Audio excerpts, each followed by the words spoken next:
खल्लिबा वखल अमसुंग तौथोरकपा लमचत साजतकी मतुंगिना निपासी मखल मरी थोकना खाइदोकपा यायदना पुक्निंग वा नैनबा साइकोलॉजीना फोंदोकली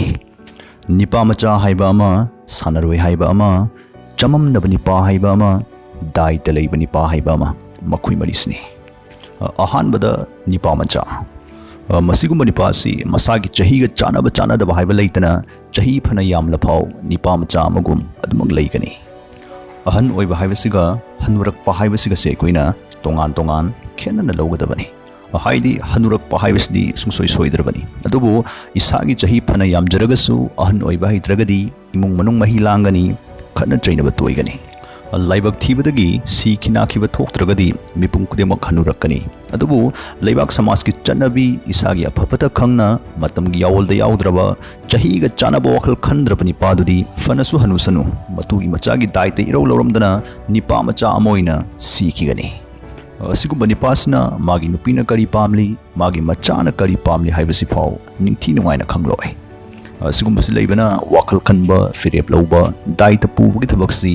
मागी नुपीदुना तौगनी अतोपगा थोंग मानागी खनबगी महत्ता मसागी हैनबी मसागी पामजबा खरा हंजन हंजन तौदुना मतम लेंदुना लैगनी करिगुम्बदा इमुंग मनुंगी नत्रगा मसागी नुक्सी नंगोलगी अरोनबा वारी फाव संग संग द्रो द्रो सादोक्तुना लेरंबा वारी इरै लेत्रबगुम मसागी नुपीगी कशु नत्तबा असोइबा फाव यु थक्वा ओइना सादोक्तुना हेक हेक लेरंबसी इसिगुम्बा निपामचागी कांगुप्त चनबा निपासिंग स्टेदा नमना थोकल्ली सिगुम्बा निपासी हाइनबा नाइदना मसागी तुंगी लंबी यादके हाइबा सिगुम्बा वखलोनसी पाक खनगंदे हाइनबा नाइगल्ली इमुंगी दायित्व लौदि लाइरेदना मसाना मसागी दायित्व लौजबा ngamloi मागी नुपीना मथवाई नुंगाइतना उंगदुना नत्रगा कपतुना लैबा मतमदा सिगुम्बा निपासदी मतौ करमना थेमगनी खंगदबा मरमना ओनसिंदुना ओइना साउगलकनी मार्क्सी फत्तबमक्ति नत्ते मसागी हक्चांगी चहीगा मसागी वाखलगी चहीगा चानरक्तबगी समस्यानी अखोइना कार अमदा गाड़ी मचागी इंजन हप्चिनबा मतमदा कार मगुमदी मथौ तौरक्तबदुगा माने मागी नुपीना सेल तांजरक्तुना इमुंगी भार पूरबा मतमदसु अंगांग अपंग फत्तगी मतौगु मपुनिंगदा माबु थवई बिद्रबोई थोक्सा बिद्रबोई फाउजगनी लोइनना मसाना मसाबुदी युमजुगी अहल अमनीदना खंजरीबनिना माबु इकाई खुमदफम थोकपनीदनसु खंजगनी माना तौबा माना खनबदना अचुम्मनी खनगनबसना मखोइगा पाउ फाउनबसी लुगनी मागी वाखलदा माना मागी नुपीदु लौरिबा लुहोंगिबदु नुपीदुगिदमक माना अचौबा फेवर अमा तौबिबगुम खनगनी लौबिरिजे फरबनी को लौबिरिजे नारायबक्तु साबरेंग ब्रमतियो असिगुम्बा वांगांग वातासी मतै मनाव खनबदा मयामसे सोइदना ताबिरमलनी अनि सुबदा लैजरे नुंसी सानारोय असिगुम्बा निपा अमगा युम पानमिनगदबी महुत नाइतोम लैबने नफै मतम फना थादगेरा सेल फना थादगेरा पांगलनबु तेंबांगेरा सिगुम्बा निपा अमगा लैनबा मरिसी थमोय काइबा खुथीबना वारोइसिन ओइगली सिगुम्बा निपासी हैसिंगनी मालहनबा हैगनी स्मार्ट ओइगनी अदुबु थाजनिंगाई ओइरोय ओइजनाम थीगनी मखोइसी नुपी अमखक्तदा अरेप थमलोय वांगांग संगांग हैबा फिजे चकचादा सुमोंग मानबा प्रेजेंटेबल ओइबा मरमना नुपी अमबु तराई तराई अपाम नुसी पुहन्दुना खुदुम चनसिन बंगमगल्ले मागी अनिंग अपाम हेक फंगद्रि फाउदी सिगुम निपासना नंगबु गरहस्तेदा ख्वाइदगी लाइबक फबी नुपी अमगुम फाउहनगनी नुपी कया लोइनरक्पदगी नुपी लोइनबा हाइबसी सिनफम अमगुम खुलोइरबा निपासना नंगी अपामबा नपुंगी वा खंगना नंगना यिंगनिंग उनिंगबसिंग वहलकनी नंगना तानिंगबा वांगांग वातादा मंगांगकनी फिदमनिंगाई ओइबा मखलगी वासक फाउ मौंग माना माना सक्तुना नंगी थमोय लाक्सिननबा नंगी थमोय जोय तौननबा होनरक्कनी असुमना नंगी थमोय मोइथिम तौदुना नंगी नकोकना खल्लिबा वखलदुबु कंट्रोल तौखिगनी नंगी नफमदगी माना पामलिबा मपाल थोंगी हक्चांगदु फंगलबा मतुंगदगिदी हिरम खुदिंगदा मागी खोंथांग काइबा होरकलनी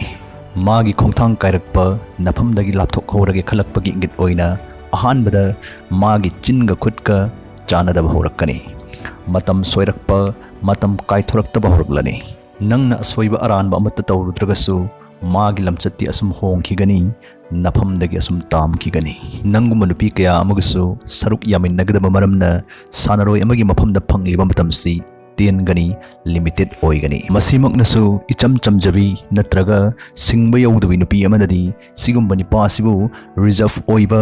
रूटीन नमगी मखादा मतमदा चच्चबा ममल लैबा निपा ओइना फाव खल्लिबनी असिगुम्बा निपासिगी थमोइदा असेंगबा नुंगसीबा हाइबदुगी चनफम लेगंदे मसागी खुदोंग चाबा येंगदुना कनागुम्बी मदाव यादबी नुपी अमगा लेबाक मियाम ममांगदा लुहुंग खोंगतोंगलबा मतुंगदा फाव मागी सिगुम्बा हैनबिसदी मखादमक चथरकल्लीदना एक्सपर्ट सिंगना फोंदोगली मतु मचा लेरबा मतुंगदा नतबली चचा चटपगी वारिसी मयाम सदमक ताबिरमलने मथंगदा लेजरे चममनबा निपा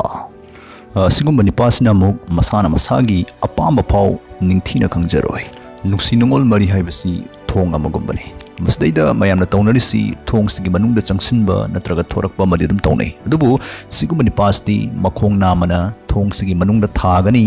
नामना मपानदा थागनी मसागी अरेपा वाखल लेतना मिसु मतौनैदना मितौ तमलुबगी मरा लेजदबा नुपीदुसु याउना दशा खरदि तमिनगनी मालहनबदी खरम खै हैबनिना कैरुई लेकाइगी मीनदी नुपीदुसु निपादुगा नुंगाई याइफना लेरिबोय अदुमा खनगनी अदुबु नुपीदुदी माना लेबलिबु खोंगफमदु तांगदांगबा खंगलक्तबदगी चममनरकपदगी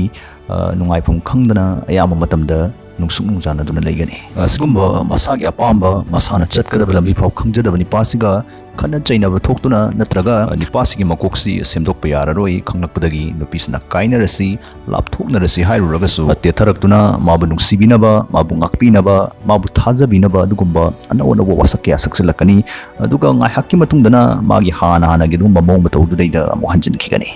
khumang chawsinbagi lambida khongsungthang thangjindaba masana chaliba lambidu karamba lambino karamba mayono khangjadaba siguba nipa amagi khongloi oibasi punsigi khwaidagi achauba soiba mani taksi sonduna chinta puduna hingani aroibada leijare dai talaiba aphaba nipa सिगुम्बा निपासदी नुपी अमदसु अमदसु कक्का कक्का तौदबा मरमना नंगबु सेनजै चेक्सिनजै नंगिदम वाजै Luna लौजै हाइबसी कुइरा कुइरागी हेना mega सुम सेंगलकनी